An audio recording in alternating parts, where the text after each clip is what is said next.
Breaking news చూస్తున్నాం. కర్ణాటక ఉప ముఖ్యమంత్రి డీకే శివకుమార్ తో మాజీ మంత్రి మల్లారెడ్డి కాంగ్రెస్ పార్టీలో చేరేందుకు రాయబారం నడుస్తున్నట్టు తెలుస్తోంది. ఈ నేపథ్యంలో డీకే శివకుమార్ తో మల్లారెడ్డి సమావేశం కావడం హాట్ టాపిక్ గా మారింది. బెంగళూరులో డీకేను మల్లారెడ్డి ఆయన తనయుడు భద్రారెడ్డి కలిశారు.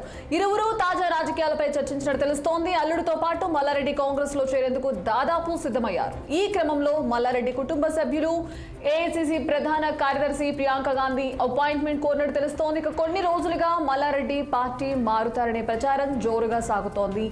ఈ నేపథ్యంలో ఆయనతో భేటీ తీవ్ర చర్చనీయాంశంగా మారింది. అయితే ఇటీవల వేం నరేందర్ రెడ్డిని కలిసిన మల్లారెడ్డి ఆయన తనయుడు భద్రారెడ్డి అల్లుడు రాజశేఖర్ రెడ్డితో కలిసిన విషయం తెలిసిందే. ఇదే అంశం సంబంధించి మరిన్ని అప్డేట్స్ మా పొలిటికల్ బ్యూరో చీఫ్ రామ్ అందిస్తారు. రామ్, చెప్పండి.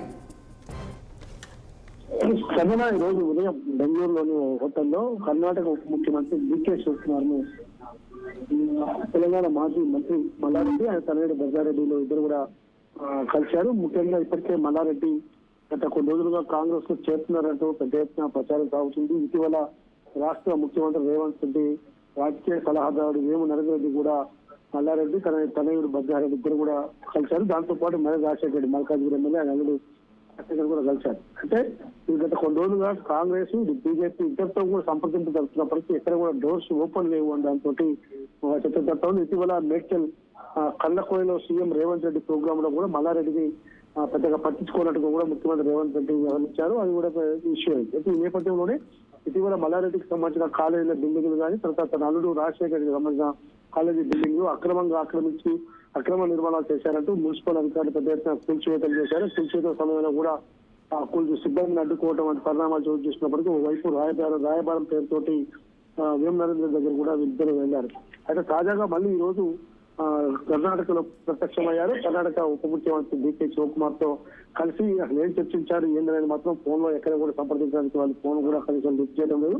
త్వరలో వాళ్ళు రేపు కానీ ఎల్లుండి కానీ కాంగ్రెస్ పార్టీ సీనియర్ అగ్రనేత ప్రియాంక గాంధీ అపాయింట్మెంట్ కూడా కోరుతున్నట్టు తెలుస్తా ఉంది. అయితే రేపు రేవంత్ రెడ్డి కూడా ఢిల్లీకి వెళ్లే అవకాశం ఉన్నది. ఈ నేపథ్యంలోనే ఇటు జితేందర్ రెడ్డి కొంచెంసేపటి క్రితం ముఖ్యమంత్రి రేవంత్ రెడ్డి కూడా బీజేపీ సీనియర్ జితేందర్ రెడ్డి కలిశాడు.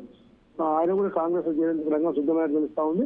రేపు ఏదైతే కేంద్ర ఎన్నికల కమిటీ సమావేశం కాంగ్రెస్ పార్టీ సమావేశం ఉంది దానికి రేవంత్ రెడ్డి వెళ్లే అవకాశం ఉన్నది. కానీ ఇప్పటివరకు అధికారికంగా మాత్రం సీఎం కార్యాలయ వర్గాలు కానీ పార్టీ వర్గాలు ధృవీకరించడం లేదు. అయితే వీళ్ళు కాంగ్రెస్ లో చేరేందుకు ప్రయత్నాలు కొనసాగుతున్నప్పటికీ అది ఏ మేరకు ఫలిస్తుంది అనేది మాత్రం వేచి చూడాలి. సంజన, రామ, చెప్పండి. ఇంతకు ముందు కూడా మల్లారెడ్డి పార్టీ మారుతారనే విషయం ప్రచారం కూడా జోరుగా సాగింది. ఈ నేపథ్యంలో కేసీఆర్ మల్లారెడ్డి కలిశారు. తనని బుజ్జగించే ప్రయత్నం చేస్తే ఎట్టి పరిస్థితుల్లోనూ పార్టీ మారడు, బీఆర్ఎస్ లోనే ఉంటానని చెప్పిన పరిస్థితి కనిపించింది. ఈ నేపథ్యంలో అసలు ఇప్పుడు ఈ విషయం చర్చనీయాంశానికి వచ్చింది. సో దీన్ని ఏ విధంగా చూడొచ్చు అంటారు?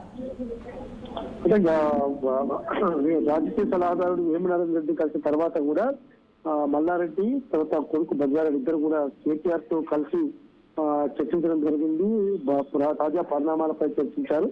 మల్కాజ్గిరి పార్లమెంట్ సీటుకు మేము పోటీ చేయము, మీరు ఎవరు పెట్టినా సహకరిస్తామని చెప్పి స్పష్టం చేసినట్టు మల్లారెడ్డి మామూలుగా ఫోన్ లో సంభాషించినప్పుడు చెప్పడం జరిగింది. కానీ రాజకీయ పరిణామాలు రాజకీయంగా వాళ్ళ వ్యాపారాలపైన తర్వాత బిల్డింగ్ల పైన ప్రస్తుతం జరుగుతున్న పరిణామాల నేపథ్యంలోనే కాంగ్రెస్ లో చేరేందుకు సిద్ధం చేసుకుంటున్నారా లేదు అక్కడ వాళ్ళు అక్రమ నిర్మాణం ఆపడానికి సిద్ధం చేసుకుంటున్నారని మాత్రం అధికారికంగా మల్లారెడ్డి కానీ కొడుకు భద్రారెడ్డి కానీ చెప్పినప్పుడు మనం క్లారిటీ వచ్చే అవకాశం ఉంది. సంజన, సో ఎప్పుడు క్లారిటీ వచ్చే అవకాశం కనిపిస్తోంది? మల్లారెడ్డి కాంగ్రెస్ కి వెళ్తారు. మరో నేపథ్యంలో ప్రియాంక గాంధీ అపాయింట్మెంట్ కూడా కోరినట్టు తెలుస్తోంది.